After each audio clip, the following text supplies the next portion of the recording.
আসসালামু আলাইকুম প্রিয় দর্শক, ওয়েলকাম করছি আজকের নতুন রেসিপিতে। মগজ তো সাধারণভাবে সবাই ভুনাই খেয়ে থাকি, তবে আজকের মগজের রেসিপিটি একটু আলাদা।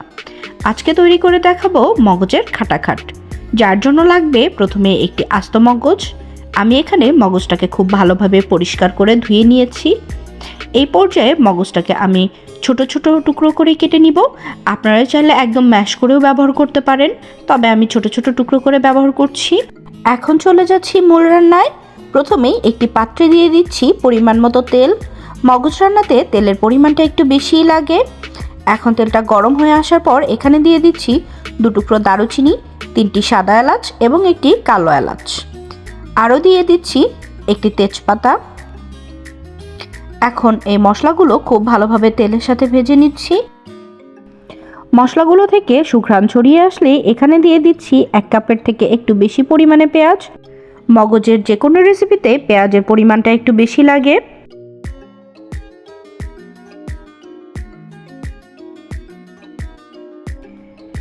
এই পর্যায়ে পেঁয়াজটা হালকা ভেজে নিব। অপেক্ষা করব পেঁয়াজটা সম্পূর্ণ সফট হয়ে আসা পর্যন্ত। দেখতেই পাচ্ছেন বেশ কিছুক্ষণ পর পেঁয়াজটা বেশ খানিকটা সফট হয়ে এসেছে। এই পর্যায়ে আমি এখানে ব্যবহার করছি বেটে রাখা মশলাগুলো। প্রথমেই দিয়ে দিচ্ছি আদা রসুনের পেস্ট। এখন দিয়ে দিচ্ছি 1 টিস্পুন হলুদের গুঁড়া। আরও দিয়ে দিচ্ছি 1.5 টিস্পুন ধনিয়ার গুঁড়া। এখন দিয়ে দিচ্ছি 2 টেবিল চামচ পরিমাণ মরিচের গুঁড়া। এখানে আমি লাল মরিচের গুঁড়া ব্যবহার করেছি, কেউ চাইলে শুধুমাত্র কাঁচা মরিচ দিয়েও এই রান্নাটি করতে পারে। এখন দিয়ে দিচ্ছি স্বাদ মতো লবণ। লবণের পরিমাণটা আপনারা বুঝে শুনে দিবেন। এখন সমস্ত মশলাগুলো খুব ভালোভাবে মিক্স করে নিচ্ছি।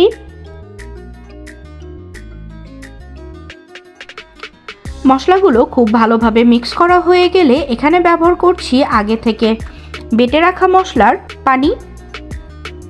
এখানে প্রায় 1/2 কাপ পরিমাণ পানি আমি ব্যবহার করছি। এই পর্যায়ে সমস্ত মশলাগুলো খুব ভালোভাবে পানির সাথে মিক্স করে দিয়ে আমি মশলাটাকে প্রায় 5 থেকে 6 মিনিটের জন্য কষিয়ে নিব। দেখতেই পাচ্ছেন মশলাতে বলক চলে এসেছে। এখন আমি ঢাকনা দিয়ে অপেক্ষা করব 5 থেকে 6 মিনিট।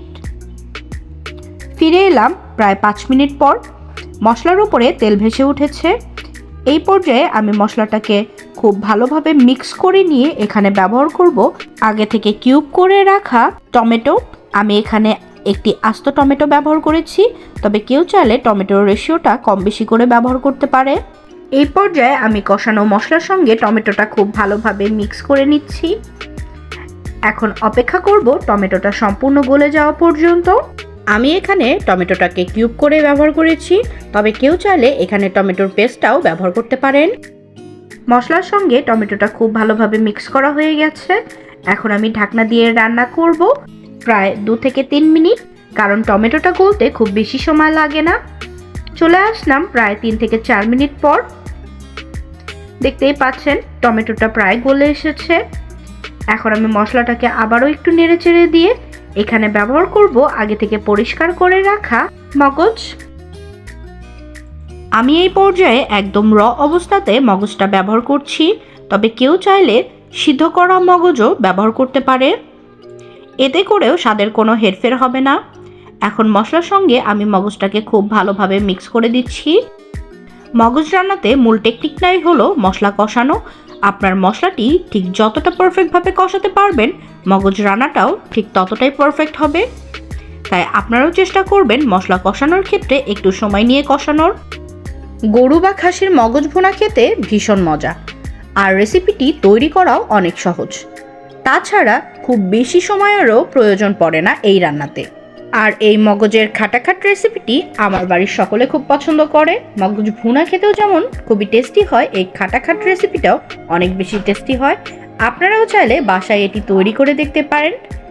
আশা করছি আপনারা আশাহত হবেন না। কথা বলতে বলতে রান্নাতে বলক চলে এসেছে। এখন আমি ঢাকনা দিয়ে রান্না করব প্রায় 15 থেকে 20 মিনিট। ফিরে এলাম প্রায় 15 মিনিট পর। আমার রান্নাটি অলমোস্ট রেডি হয়ে গিয়েছে। মগজটাও খুব প্রপারলি কুক হয়ে গিয়েছে। এই পর্যায়ে এখানে অ্যাড করছি বেশ কয়েকটি কাঁচামরিচ। এই কাঁচামরিচটা রান্নাতে কোনো ঝাল অ্যাড করবে না, তবে খুব সুন্দর একটি ফ্লেভার অ্যাড করবে। মগজ রান্নার ক্ষেত্রে খুব একটা বেশি সময় লাগে না, কেননা বেশি সময় ধরে মগজ কুক করলে মগজটা অনেকাংশেই রাবারি হয়ে যায়। এখন সব কিছু খুব ভালোভাবে মিক্স করে নিলেই রেডি হয়ে গেল আমাদের মগজের খাটাখাট। আশা করছি রেসিপিটি আপনাদের কাছে ভালো লেগেছে। যদি রেসিপিটি ভালো লেগে থাকে তাহলে অবশ্যই লাইক, কমেন্ট, শেয়ার করবেন এবং আমার চ্যানেলটি সাবস্ক্রাইব করে আমার চ্যানেলের সঙ্গে থাকবেন। রান্নার শেষ পর্যায়ে আমি এখানে ব্যবহার করছি 1 টিস্পুন গরম মশলার গুঁড়া। এটা অপশনাল, আপনারা না চাইলে নাও দিতে পারেন। এই পর্যায়ে গরম মশলার সঙ্গে মগজটাকে খুব ভালোভাবে মিক্স করে নিয়ে আপনারা পরিবেশন করতে পারেন। আর এই মগজ রান্নাটি গরম ভাতের সাথে অথবা রুটি পরোটার সাথে খেতে বেশ ভালো লাগে। আপনারা চাইলে ট্রাই করে দেখতে পারেন। আজকের মতো এখানেই বিদায় নিচ্ছি। দেখা হবে নতুন কোনো রেসিপি নিয়ে। ততক্ষণ পর্যন্ত ভালো থাকবেন, সুস্থ থাকবেন এবং আমার চ্যানেলের সঙ্গে থাকবেন। আল্লাহ হাফেজ।